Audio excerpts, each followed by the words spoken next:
Well, hello everybody and welcome to our travesty. Today we go to the north of Italy, near Venice, to the town of Padua, where around the year 1300 of Anno Domini, the great Giotto di Bondone jump-started the Italian Renaissance. And he did so in a little chapel called the Arena Chapel, which is famous the world over today. It's called the Arena Chapel because of the remains of the ancient Roman arena nearby.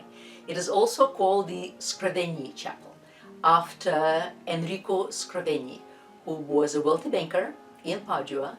He was a banker, his father was a banker, and wicked usurers both. So Enrico had this brilliant idea to expiate his family's sins by commissioning beauty in the name of the divine, which is a proper thing to do. God bless the sinners.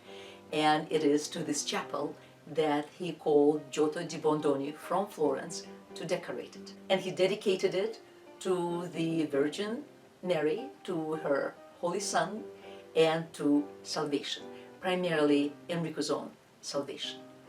But then, in order to have salvation, you have to have the Last Judgment. And among all the other things, that's what Giotto will paint there.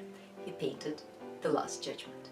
As always, on Christ's right, boredom dwells, because that's where the righteous live. And on Christ's left, all hell breaks loose, because that's where hell is with all the sinners.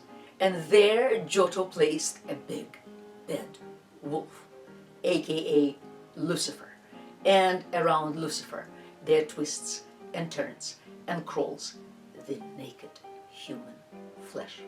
Now, we're in the beginning of the 14th century, and unlike 200 years later when Michelangelo will paint, in the early 14th century it was absolutely verboten to depict nudity. Well, except in hell, because that couldn't be helped. Must have been absolutely exasperating for the church to be caught in the crossroads of its own tenets. But it must have been also just as delightful for the painters to receive these sort of commissions. Probably that's why Giotto traipsed all the way north. And in his Last Judgment, he lovingly described every single organ, every writhing piece of flesh, with great attention.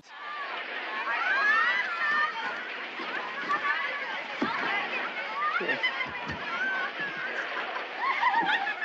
What's going on here?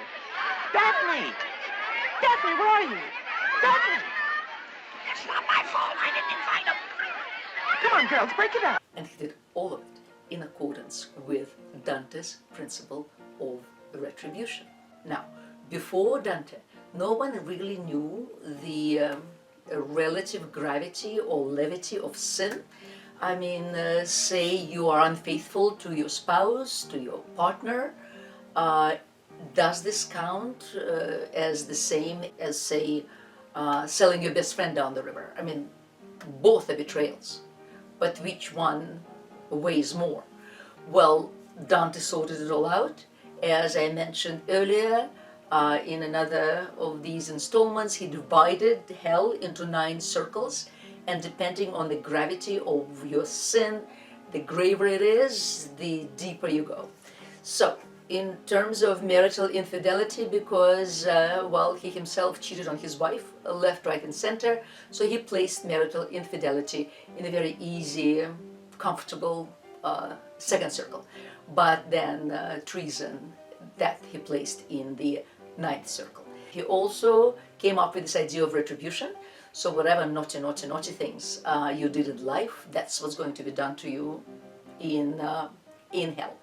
And presumably he visited Giotto in his studio in Padua because he was his contemporary, and Dante, that is. And he was also thrown out of his native Florence for meddling into politics, and so why not go north and see your chum? And they must have talked, because that's exactly what Giotto depicted. So say one talked too much in life, and here you have these people hanging by their tongues. There are other people hanging by other organs that they clearly overused in life. You also have men's genitals pulled out and torn and tortured with pliers and hot irons. So everybody gets their just desserts. A lot of them are monks, so must have been nuns too. God only knows what went on in those monasteries and those convents. And everywhere, as I said, everywhere is this suffering and torturous and lascivious human flesh. No wonder there was a stampede to that chapel once the chapel was unveiled. I mean, there were no moving pictures then, and here you have the forbidden, the hideous, the illicit. And it also became a pilgrimage point for the future Renaissance artists. And then, many centuries later, a flood happened in Padua, and this flood defaced the majority of the righteous. But it left the sinners. The sinners were absolutely untouched. It's very heartening to know that the Almighty knows His priorities and that He is perfectly willing to allow sinful humanity its sins, all of which started under the tree where the truth always resides.